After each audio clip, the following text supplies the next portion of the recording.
Primero que nada, agradecerles la venida a esta actividad y ofrecer disculpas porque estoy un poco afónico, como me escuchan, pero bueno, vamos a hacer el esfuerzo de hacerlo lo mejor posible. Y con relación a las preguntas que decía don Gerardo, me gustaría que le pusieran el correo electrónico, porque las que no pueda contestar aquí, se las contestaré por correo electrónico para que podamos tener todos claridad en algunos temas. Quisiera empezar agradeciéndole a la Comisión de Derecho Laboral y especialmente a la licenciada Linet Madrigal, que es la defensora social del Colegio de Abogados, al doctor Jorge Olazo Álvarez, magistrado suplente de la Sala Segunda, al magíster Fabián Arrieta Segló, que es del Centro de Apoyo y Coordinación y Mejoramiento de la Función Jurisdiccional del Poder Judicial, y al licenciado Cristian Carvajal, director jurídico del Patronato Nacional de la Infancia. Ellos me han ayudado a conseguir algunos datos en esta investigación que les voy a pasar a resumir. Vamos a iniciar. Vamos a ver.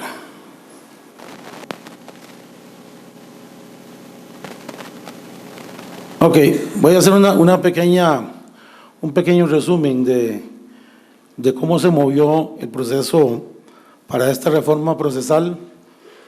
Primero, recordar que se derogaron 254 artículos del código anterior, se incorporaron 343 nuevos artículos y se dejó al Código de Trabajo con un total de 713 artículos, es decir, 89 artículos más de los que tenía el anterior. El 13 de septiembre del 2012 fue aprobada el primer decreto legislativo en la Asamblea Legislativa. Sin embargo, el 12 de octubre de ese mismo año, la presidenta Chinchilla Miranda vetó ese decreto legislativo. El 12 de diciembre se levantó el veto y luego la Asamblea lo aprueba el 18 de diciembre y de conformidad con esta reforma en el artículo 10 se dio una vacatio legis, o sea que entra a regir 18 meses después de publicado en la Gaceta y por tanto inició su vigencia el 12 de junio del año 2016.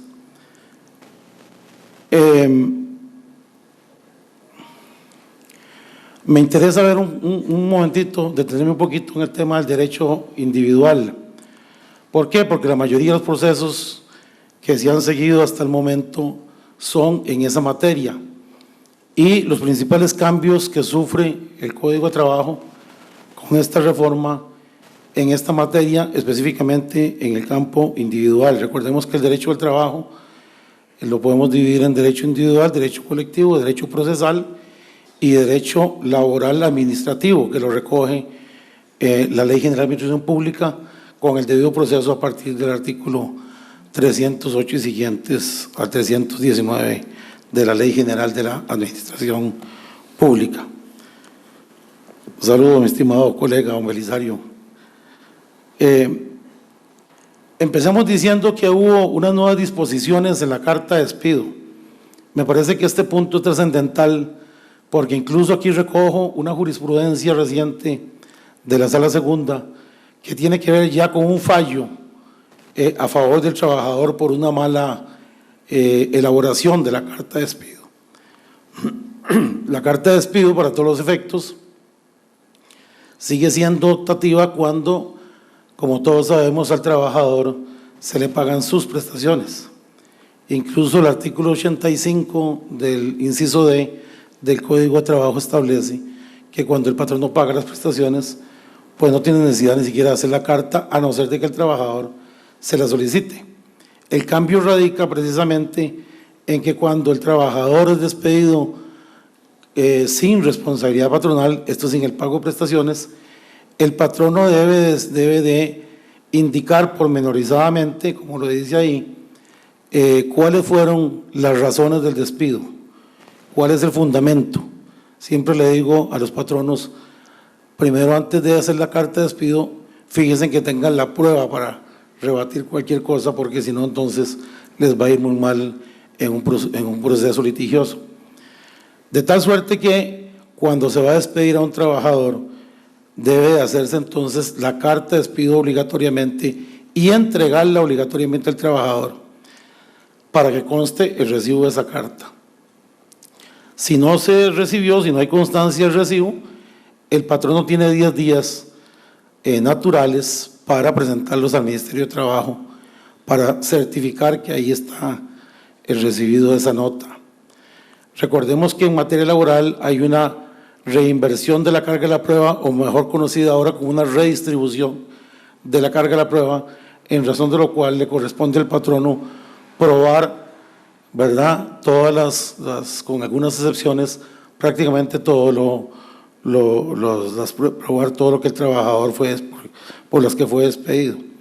Y en ese sentido, acordemos que ya no se vale entonces decir que se despidió por reorganización de personal. Si se despide por reorganización de personal, pague prestaciones. Pero si no, no se vale, objetivamente hablando, decir cuál fue la reorganización de personal y cómo se hizo, debe probarse. O por pérdida de confianza, que es un hecho, digamos, que podría ser controvertido, si el hecho tiene que demostrarse cuál fue la pérdida de confianza, cuáles son los elementos para que haya una pérdida de confianza. Y finalmente, no se vale entonces dar la carta de despido con testigos, sino que debe ser presentada al Ministerio de Trabajo.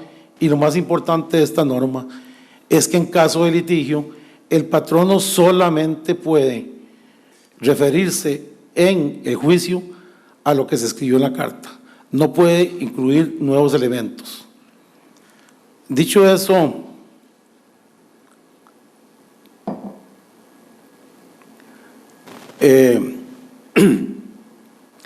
otra cosa importante en el derecho individual es que pasan 4 razones de discriminación a 14 razones de discriminación, y recordemos que esto no fue un invento del legislador puro y simple, sino que esto emana de un convenio del 111 de la OIT, que ya había formulado desde hace muchos años. Ese convenio, obviamente aprobado por Costa Rica, había dicho todas las demás razones de discriminación en el trabajo, que son las que recoge el legislador en el artículo 404 ahora, que anteriormente fue el 615 y siguientes. Y esa forma de discriminación es destacable que la norma agrega una nueva causal de despido. Primero que nada, un números apertus. Esto quiere decir que además de las discriminaciones que ahí se enumeran taxativamente, puede ser cualquier otra que el trabajador piense que se le está discriminando. Vamos a verlo más adelante en una resolución de la Sala Segunda, precisamente cómo el trabajador dice que hay una discriminación por el no seguimiento del debido proceso con relación a otros compañeros, y ahí tenemos funcionando ese números apertos. Y se agrega una causal de despido para los trabajadores que trabajan en recursos humanos, en reclutamiento, en todo lo que es el departamento humano, cuando el despido o la no contratación o la permuta o cualquier otra cosa que se haga con el personal obedece a una discriminación por parte de ese trabajador o de ese funcionario. En razón de lo cual el patrono, si es condenado, puede despedir sin responsabilidad patronal al trabajador que cometió la discriminación. En el sector público tendría que abrirse un procedimiento administrativo de conformidad con el 308 al 319 de la Ley General de Administración Pública, porque como todos sabemos, en el derecho público se rige por el principio de idoneidad, el principio de legalidad, y este principio de legalidad, recogidos en el artículo 15 de la Constitución Política y el artículo 15 de la Ley de Administración Pública, obliga a que entonces se le siga un procedimiento a la persona que cometió la presunta discriminación.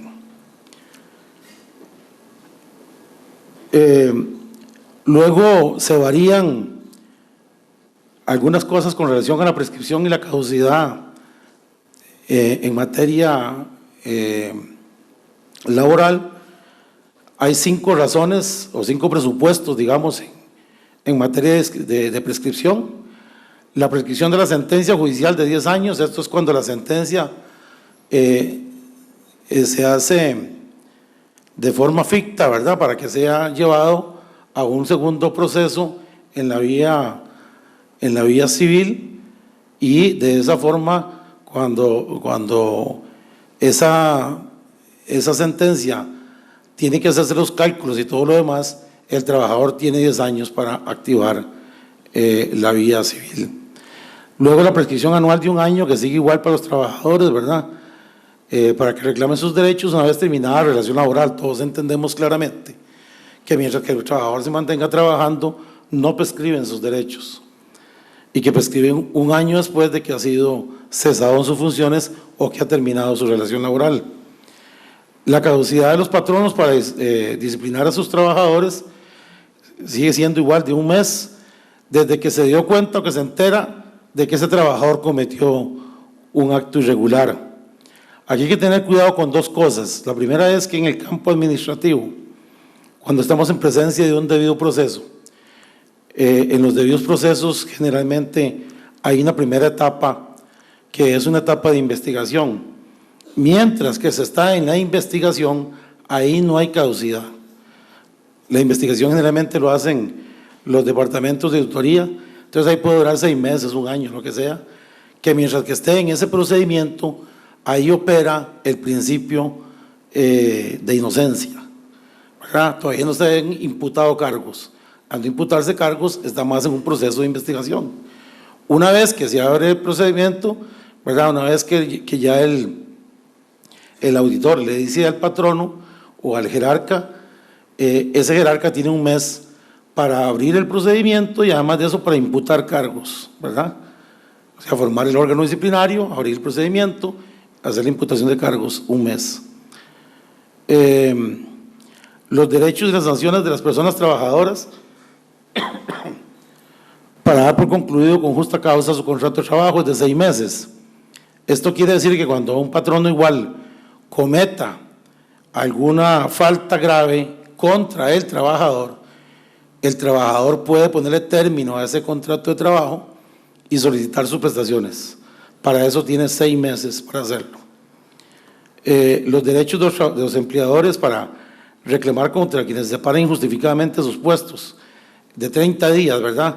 ¿Cuándo es esto? Cuando el trabajador se va sin dar el preaviso que habla el artículo 28 del Código de Trabajo. En esos casos el patrono tendrá entonces 30 días para plantear la demanda ante el juzgado. Y luego hay una prescripción de 2 años para sancionar las faltas cometidas contra las leyes del trabajo y seguridad social. Este es el tiempo que tiene precisamente el Ministerio de Trabajo cuando la inspección de trabajo tiene que hacer un procedimiento contra algún patrono que no ha cumplido después con el debido proceso que hace el Ministerio de Trabajo y no ha cumplido con la regulación que ese Ministerio de Trabajo le indique. El beneficio de la justicia gratuita, muy importante, asesoría letrada para las personas trabajadoras menores de edad, las mujeres por su condición de embarazo o lactancia, y para los que ganen menos de 2 salarios base del cargo de auxiliar administrativo del Poder Judicial. Estamos hablando de 850,000 colones más o menos en este momento.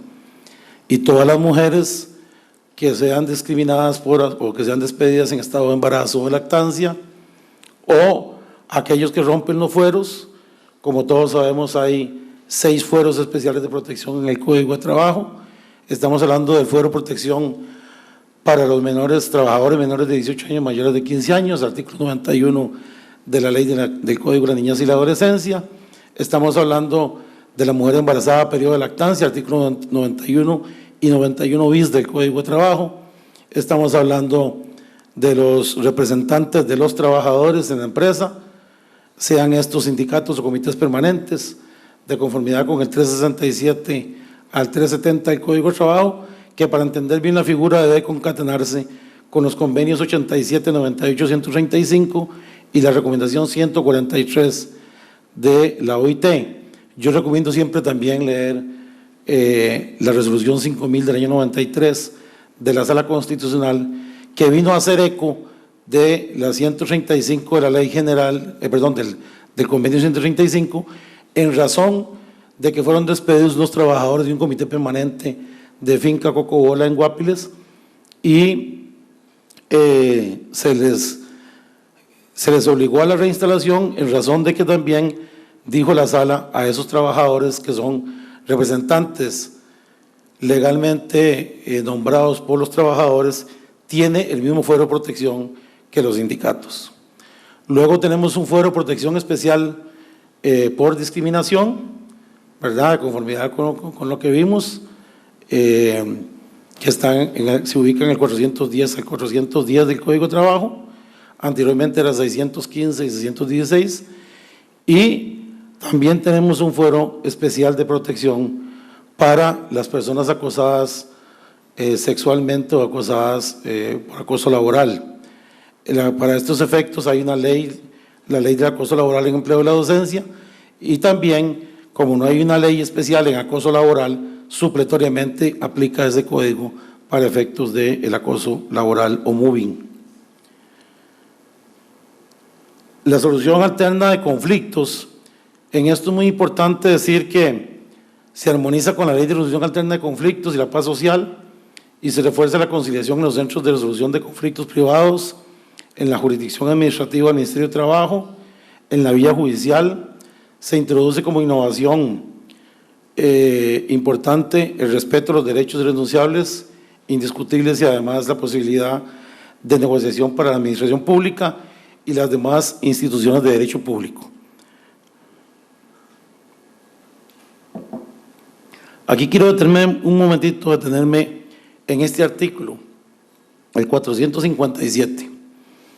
Fíjense que hasta antes de esta reforma, llegaba el patrono a una conciliación al Ministerio de Trabajo y le decían, no, las vacaciones y el aguinaldo debe pagarse porque son derechos irrenunciables, ¿verdad? En eso estamos todos claros, son derechos irrenunciables. Pero bueno, si el patrono decía, pero ya yo se las pagué, o sí le di las vacaciones, el ministerio seguía insistiendo que era un derecho irrenunciable, lo cual es cierto.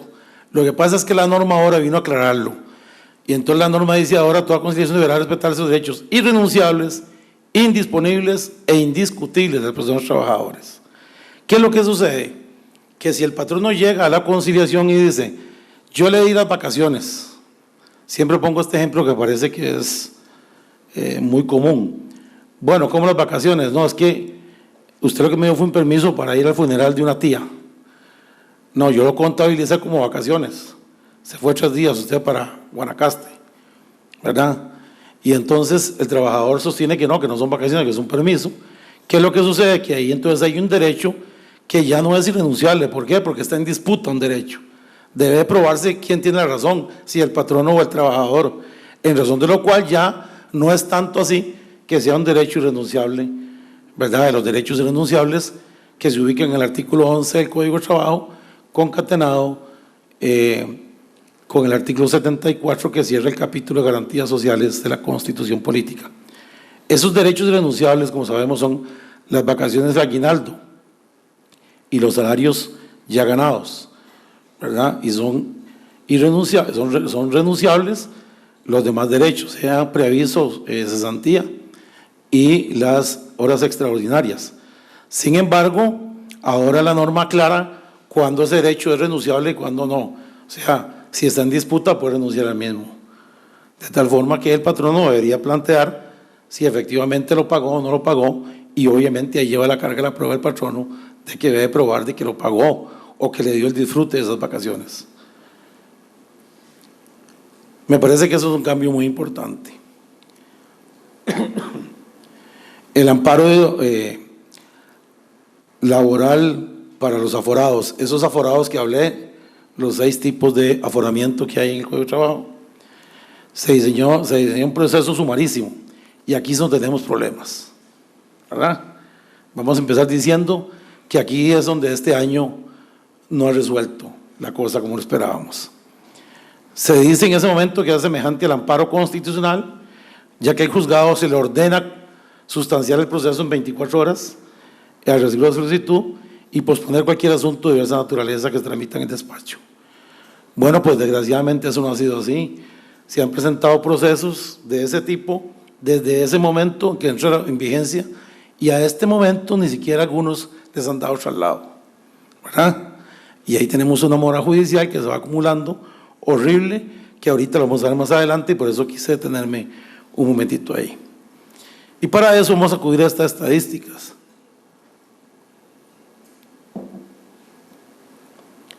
En materia, vamos a hablar primero que nada de la Defensoría Social del Colegio de Abogados, que lo dirige aquí nuestra compañera doña Linet. La Defensoría, después de la reforma procesal, aumentó sustancialmente la atención al público. Vemos cómo en los primeros meses hay usuarios de ese servicio, en el primer mes 46 costarricenses, 11 nicaragüenses, un mexicano, un hondureño, para un total de 59 personas solo en un mes, ¿verdad? Divididos de esa forma. Como son datos estadísticos, voy a pasar así rápidamente. Si alguno los ocupa, con mucho gusto también, yo le doy mi presentación sin ningún problema. La Defensoría Laboral en Goigoechea, solo en Goigoechea, atendió 1.075 consultas,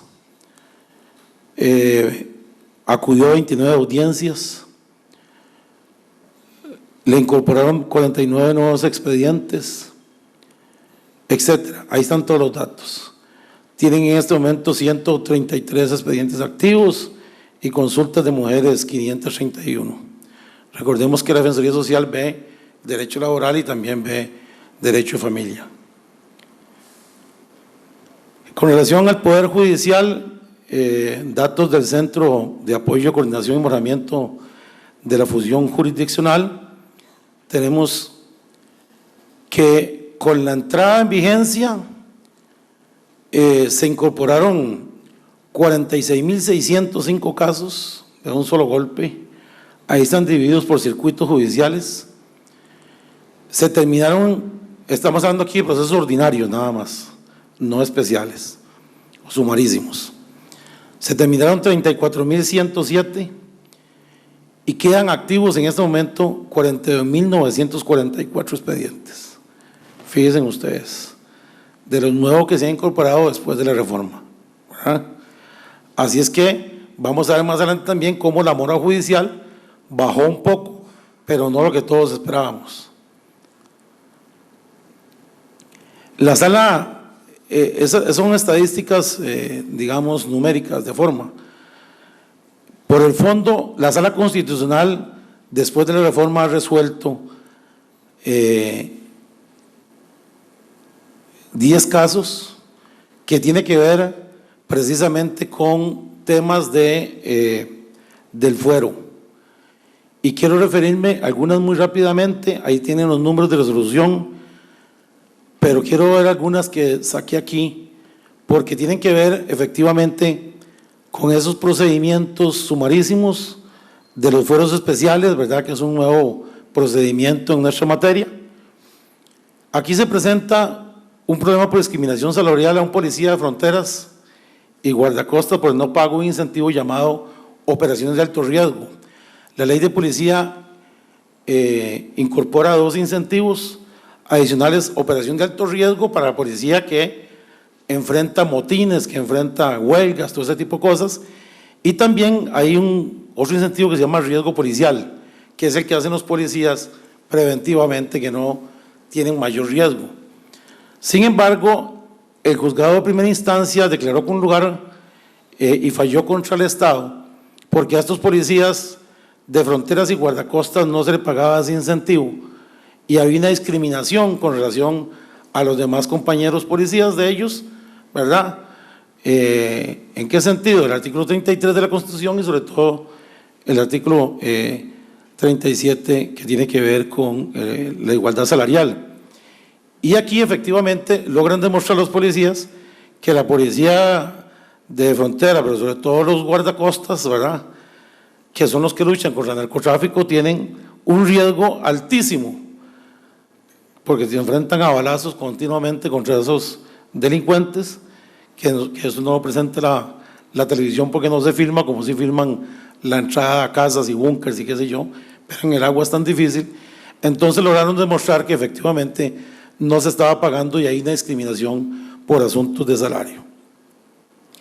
El otro procedimiento que es esa resolución, todas en 2018, es un trabajador bananero contra una empresa privada por discriminación sindical. Aquí, fíjense ustedes que el ACU acogió en primera instancia, para los que no son abogados, el ACU es el juez de primera instancia, acoge la demanda y obliga a la reinstalación por el pago de salarios caídos, intereses, indexación y costas.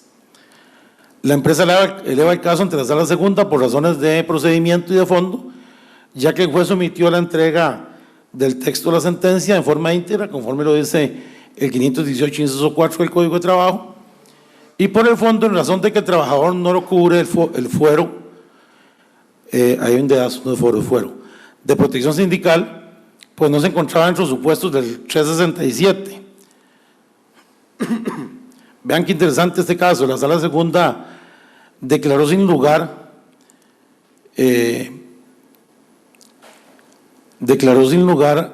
lo dicho por la parte patronal, en razón primero de que en el audio del juzgado se dejó constancia de que todas las partes manifestaron encontrarse conforme con lo dispuesto en la parte dispositiva, y en razón de ello se dejó sin efecto la incorporación completa del fallo, ¿verdad?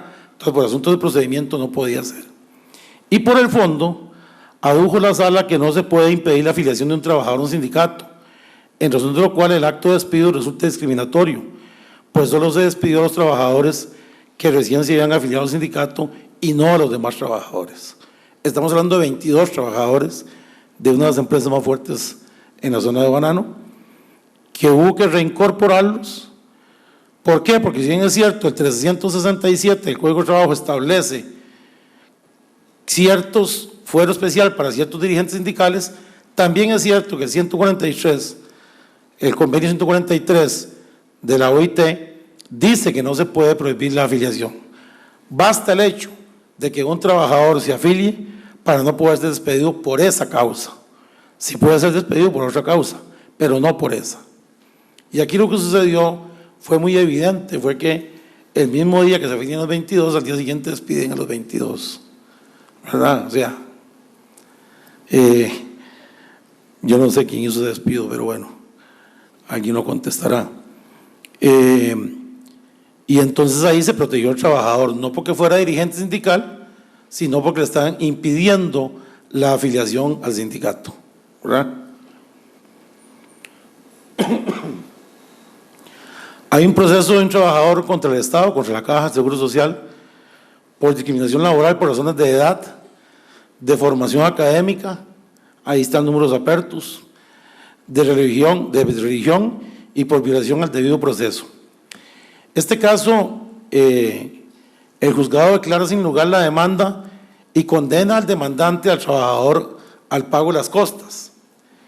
Luego el trabajador lo eleva a la sala segunda en virtud de que se ha interpuesto un recurso de inconstitucionalidad contra los requisitos de la circular que dio origen al concurso.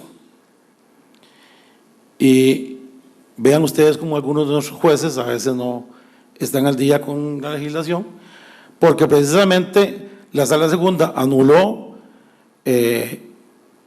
la sentencia de la CU en razón de que efectivamente la sala había ordenado a los tribunales no emitir sentencia en los procesos en que se discutía la aplicación de la circular referida. De tal forma que en este concurso se quitó a un trabajador para poner a otro, pero el concurso estaba viciado a nulidad, toda vez de que el procedimiento que se siguió por parte del jerarca administrativo tenía vicios, precisamente por razones de discriminación en razón de la formación académica, ¿verdad? Estamos todos claros que en el sector público se aplica el principio de idoneidad. Sin embargo, debe haber un tope mínimo, ¿verdad? Digamos, licenciado, y si usted tiene más atestados académicos, pues ese ganará el concurso, pero no puede discriminar a una persona que no tenga el título de licenciado, por ejemplo, para un puesto, digamos, de abogado, por solo el hecho de que no tiene un título superior. Es mejor que tenga otro título de posgrado, pero si tiene ese, no hay ningún problema, puede concursar por lo menos. Este último caso que quiero ver aquí es un trabajador piñero, igual con una empresa privada, valga decir la misma bananera que del anterior, por discriminación laboral en razón de la afiliación sindical. El juzgado declara sin lugar en razón de que el trabajador se afilió al sindicato el mismo día del despido y se le cancelaron todas las prestaciones laborales. El trabajador casa la sentencia, pues fue precisamente el día en que el trabajador se afilia a ese sindicato en que ocurre el despido. Y en la carta de despido se indica, aquí está la carta de despido, se indica que el mismo es con responsabilidad laboral, de conformidad con lo indicado en el inciso D del artículo 85 del Código de Trabajo. Se dijo eso, pero luego en el procedimiento viene el patrono y dice que es que no, que es que también se portaba muy mal y además tenía muchas quejas de los jefes y los capataces decían tal cosa. Y bueno, el juez le dice, perdón, la sala se dice, ya no vale esos argumentos porque no estaba en la carta de despido, ¿verdad? Entonces no puede decir que eso fueron, el despido obedeció a eso porque además le pagó prestaciones. Si le pagó prestaciones, ¿por qué justifica el despido? ¿Verdad? Tiene que justificar por qué lo despide precisamente el día en que se afilia al sindicato.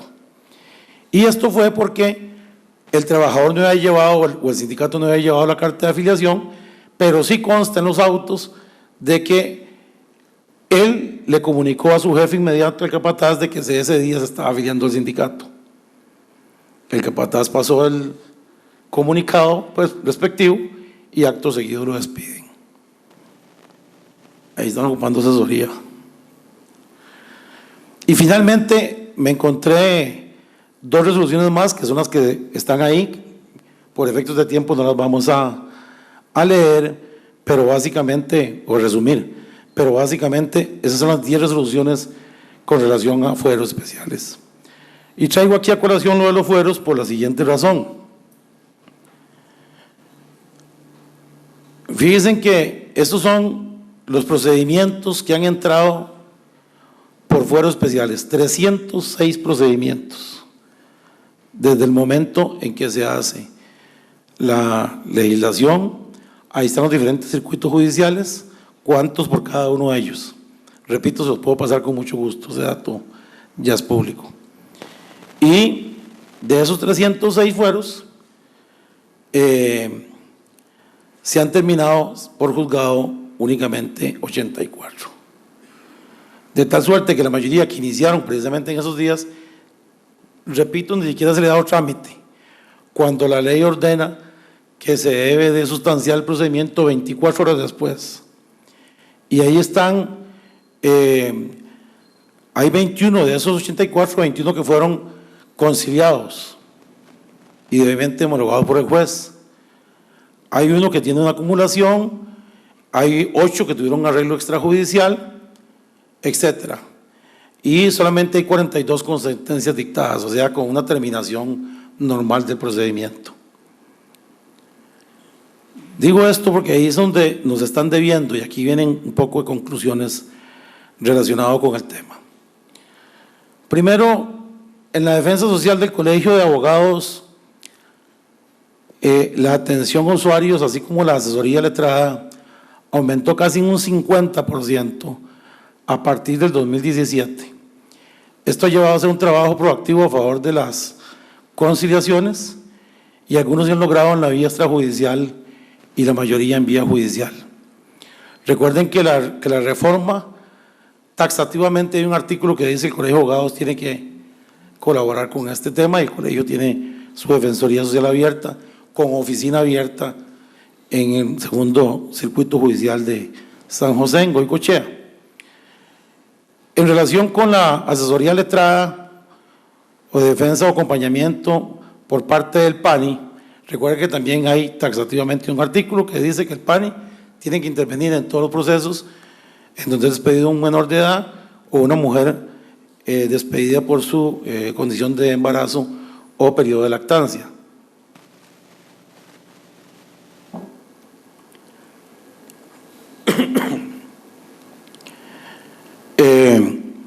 La dirección jurídica de esta institución, a través de su director, nos indica que estos casos han sido muy pocos y que los mismos se han coordinado su patrocinio con la Defensoría Pública.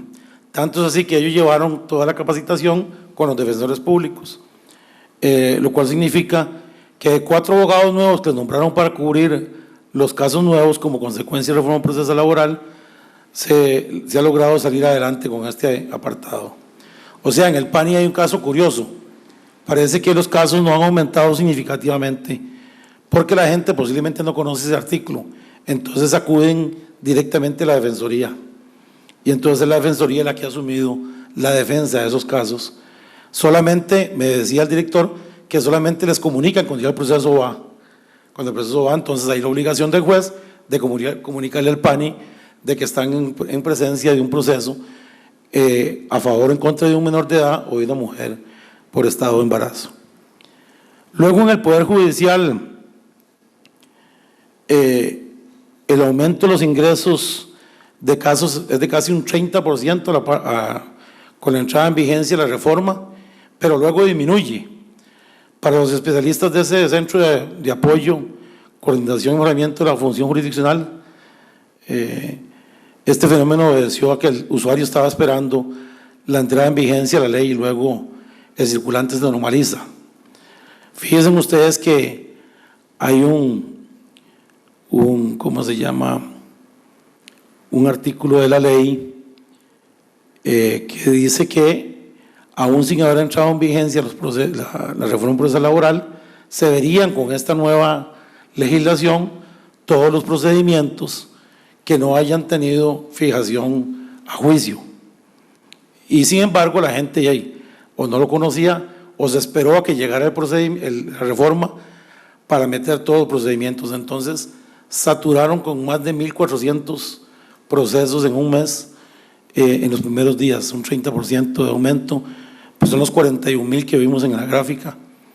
Y eso hizo que se movieran muy rápidamente los juzgados, pero además el Poder Judicial ha realizado un enorme esfuerzo, no solamente en la preparación de los jueces, sino en la organización de los despachos, en razón de que los tribunales de menor cuantía, conformados por 3 jueces, desaparecieron con la reforma procesal laboral, y estos jueces se integraron a tribunales unipersonales. Entonces hubo que tomar todos los jueces. Acuerden ustedes que los tribunales de menor cuantía, que no tenían recursos de segunda instancia, hechos de paso, lo cual siempre nos pareció normal, pero bueno, la sala dijo que sí era normal, ¿verdad, don Belisario? Rarísimo. Nos parecía que era inconstitucional algunos laboralistas, pero bueno, la sala dijo que no. Esa ingratitud que se cometía algunas veces contra algunos patronos, porque se daba un fallo ahí rápidamente dicho, y resulta que luego el patrón no podía acudir en segunda instancia, se solventó con la reforma en razón de que desaparecen esos tribunales de menor cuantía y se convierten todos esos tribunales en juzgados. O sea, se convierten los muchachos o las muchachas que estaban trabajando ahí, los jueces y las señoras y señoritas y señoras juezas, se convierten entonces en juzgados unipersonales. Entonces hubo que agarrar todo el circulante de esos procesos y llevarlos ahí. Se abrió una oficina especial para ir sacando el circulante. Y hubo que hacer ahí un trabajo muy importante. Luego, la mora judicial, según datos del Centro de Apoyo, ha tenido una ligera disminución en los procesos ordinarios. Sin embargo, de conformidad con lo investigado, hay un gran déficit en los procesos regulados, en los fueros de protección y el tiempo con lo que todos en algún momento soñamos, de aquel famoso amparo laboral que todos dijimos, incluyéndome. Algunos alumnos que tengo por ahí me dijeron decir que eso era una belleza, que ya esa cosa en un mes ya estaba todo listo, y bueno, desgraciadamente no ha sido así. Recordemos que ese amparo laboral se ubica en el 543 en relación con el 540. El 540 nos habla de cuáles son todos los fueros y el 543 de la sustanciación de 24 horas.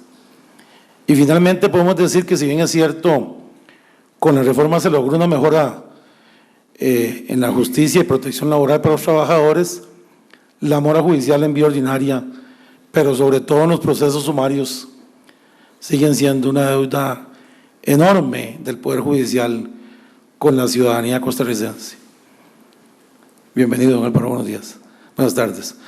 Una vez que hicimos esta investigación, me causó curiosidad ver cómo habían tantos procesos, sobre todo en esa materia de los fueros, que bueno, también hay que ser claro, algunos que estuvimos viendo ahí, de que alguna gente piensa que, al igual que en la sala constitucional, ¿verdad?, que el 90% son rebotados a portas, porque la gente va a la sala constitucional cuando los casos son, se deben resolver en la vía legal y no constitucional. Bueno, aquí pasa igual. Me decía el magistrado Lazo que hay una enorme cantidad de gente que se va directamente a la vía sumarísima cuando en realidad son casos ordinarios. De forma que yo termino aquí concluyendo de que, si bien es cierto, hubo una gran lucha y un esfuerzo importante en la reforma procesal laboral para mejorar la justicia laboral, fuimos aplaudidos y muy felicitados como país por la OIT con esa reforma procesal de las más modernas de América Latina. Sin embargo, yo pienso que todavía nos quedan debiendo los operadores del derecho, tanto en el Ministerio de Trabajo como en las defensorías gratuitas, y ni qué decir del Poder Judicial con la reforma procesal. Así es que no es un asunto ya de norma, sino que es un asunto de procedimiento. Muchísimas gracias, muy amables. Cualquier pregunta, con gusto.